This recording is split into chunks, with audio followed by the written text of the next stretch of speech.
നമസ്കാരം. കലാകൗമുദി ഓൺലൈനിലേക്ക് സ്വാഗതം.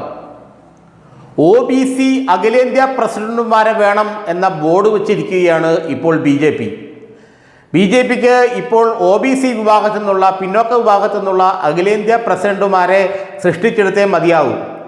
ഏതായാലും JP നദ്ദ BJP അഖിലേന്ത്യാ അധ്യക്ഷ സ്ഥാനം ഒഴിയുകയാണ്. അപ്പോൾ ഒരു OBC വിഭാഗത്തിൽ നിന്നുള്ള ഒരു അധ്യക്ഷനെ വേണമെന്ന കടുംപിടുത്തത്തിലാണ് BJP.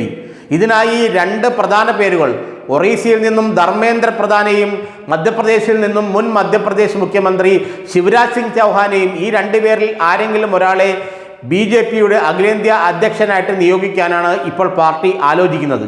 കാരണം ഇനി വരുന്ന നിയമസഭാ തെരഞ്ഞെടുപ്പുകളിലെല്ലാം BJP കളിക്കാൻ പോകുന്നത് OBC പൊളിറ്റിക്സാണ്. കേരളത്തിലെ ഈഴവ സമുദായത്തെ BJPക്കൊപ്പം നിർത്താൻ അവർ നീക്കം നടത്തുന്നത് പോലെ തന്നെ ഇന്ത്യയിലെ ഏറെക്കുറെ എല്ലാ സംസ്ഥാനത്തും OBC വിഭാഗങ്ങളെ, കാരണം ഹിന്ദു മതത്തിൽ OBC വിഭാഗങ്ങളാണ് വളരെ കൂടുതൽ, അവരെ പൂർണ്ണമായും തങ്ങളുടെ ഒപ്പം നിർത്തുക എന്ന ലക്ഷ്യം മുൻനിർത്തിയാണ് OBC വിഭാഗത്തിൽപ്പെട്ട പ്രസിഡന്റിനെ ഒരു അഖിലേന്ത്യാ പ്രസിഡന്റ് OBC വിഭാഗത്തിൽ നിന്നും ആയിരിക്കണമെന്ന വാശി BJPക്കുള്ളത്.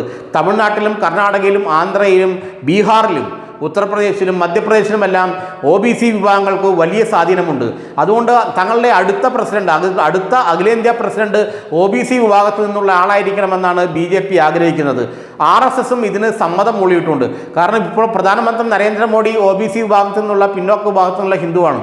ഇനി BJPയുടെ അഖിലേന്ത്യാ പ്രസിഡന്റ് കൂടി പിന്നോക്ക വിഭാഗത്തിൽ നിന്നുള്ളൊരു ഹിന്ദു ആകുമ്പോൾ 70% വരുന്ന ഇന്ത്യയിലെ മൊത്തം ജനസംഖ്യയുടെ ഏതാണ്ട് 60-70 ഇടയ്ക്ക് വരുന്ന OBC വിഭാഗത്തെ തങ്ങളിലേക്ക് ആകർഷിക്കാൻ കഴിയുമെന്ന ഉറച്ച വിശ്വാസമാണ് BJPക്കുള്ളത്.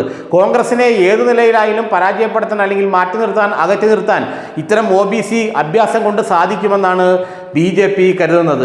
പിന്നോക്ക ഹിന്ദുക്കളുടെ വോട്ടിനെ കൺസോളിഡേറ്റ് ചെയ്ത് ഒരുമിച്ച് ചേർത്തുകൊണ്ട് കോൺഗ്രസിനെ നേരിടാനുള്ള തന്ത്രമാണ് ഇപ്പോൾ BJP പ്രയോഗിക്കുന്നത്. കാരണം ജാതി സെൻസസ് വേണമെന്ന ആവശ്യം രാഹുൽ ഗാന്ധി ഉയർത്തിയത് BJPയെ ഒന്ന് അങ്കലാപ്പിലാക്കിയിരുന്നു. അവസാനം രാഹുൽ ഗാന്ധി ഉയർത്തിയ ആവശ്യത്തിലേക്ക് തന്നെ BJPക്ക് വരേണ്ടി വന്നു. രാജ്യത്ത് ജാതി സെൻസസ് നടപ്പാക്കാൻ കേന്ദ്ര സർക്കാർ തയ്യാറാണെന്ന് പ്രധാനമന്ത്രി പ്രഖ്യാപിക്കുകയും അതിനുള്ള നടപടികൾ തുടങ്ങുകയും ചെയ്തു. അങ്ങനെ കോൺഗ്രസ് പറഞ്ഞിടത്തേക്ക് വരേണ്ടി വന്ന ഒരു ജാള്യത ഏതായാലും BJPക്കുണ്ട്. അപ്പോൾ അതിനെ മറികടക്കണം. കോൺഗ്രസ് പിന്നോക്ക കാർഡെടുത്ത് കളിച്ചാൽ, കോൺഗ്രസ് OBC കാർഡെടുത്ത് കളിച്ചാൽ തങ്ങൾക്ക് വിനയാകുമെന്ന് മനസ്സിലാക്കിയതുകൊണ്ടാണ് BJP തങ്ങളുടെ പുതിയ അഖിലേന്ത്യാ അധ്യക്ഷൻ OBC വിഭാഗത്തിൽ നിന്നുള്ള ആളായിരിക്കണമെന്ന് ആഗ്രഹിക്കുന്നത്, അതനുസരിച്ച് കരുക്കൾ നീക്കുന്നത്. ഏതായാലും മുൻ മധ്യപ്രദേശ് മുഖ്യമന്ത്രി ശിവരാജ് സിംഗ് ചൗഹാനെ BJPയുടെ അഖിലേന്ത്യാ അധ്യക്ഷനാക്കാനാണ് സാധ്യത എന്നാണ് ഇപ്പോൾ നമ്മൾ മനസ്സിലാക്കുന്നത്. ധർമ്മേന്ദ്ര പ്രധാൻ, ഒറീസയിൽ നിന്നുള്ള ധർമ്മേന്ദ്ര പ്രധാനും വളരെ അറിയപ്പെടുന്ന ഒരു നേതാവാണ്. അദ്ദേഹം ഈ OBC വിഭാഗത്തിൽപ്പെട്ട ആളാണ്. അതുകൊണ്ട് തന്നെ പിന്നോക്ക ഹിന്ദുക്കളെ മുഴുവൻ BJPയുടെ കൊടിക്ക് കീഴിൽ അണിനിരത്തി കോൺഗ്രസിന് കടുത്ത മറുപടി നൽകാനുള്ള നീക്കമാണ് ഇപ്പോൾ BJP നടത്തുന്നത്.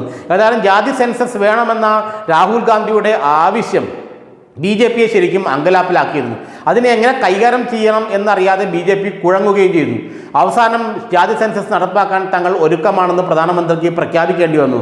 അതിൻ്റെ ഭാഗമായാണ് അപ്പോൾ അതിൻ്റെ ഒരു ജാള്യത, അക്കാര്യത്തിൽ കോൺഗ്രസ് BJPക്ക് മേൽ ഒരു അപ്പർ ഹാൻഡ് ഉണ്ടായി, ഒരു മേൽക്കൈ നേടിയെന്ന് BJPക്ക് മനസ്സിലായപ്പോഴാണ് ഞങ്ങൾക്ക് ഒരു OBC അഖിലേന്ത്യാ അധ്യക്ഷനുണ്ട്, പ്രധാനമന്ത്രിയും അഖിലേന്ത്യാ അധ്യക്ഷനും രണ്ടുപേരും പിന്നോക്ക വിഭാഗത്തിൽപ്പെട്ട ഹിന്ദുക്കളാണ് എന്ന് ജനങ്ങളെ ബോധ്യപ്പെടുത്താനുള്ള തന്ത്രത്തിൻ്റെ ഭാഗമായി ഒരു OBC നേതാവിനെ BJP അഖിലേന്ത്യാ അധ്യക്ഷനാക്കാൻ അവർ ശ്രമിക്കുകയാണ്. അത് കോൺഗ്രസിനുള്ള രാഷ്ട്രീയ മറുപടിയായിട്ടാണ് BJP അത് ചെയ്യുന്നത്.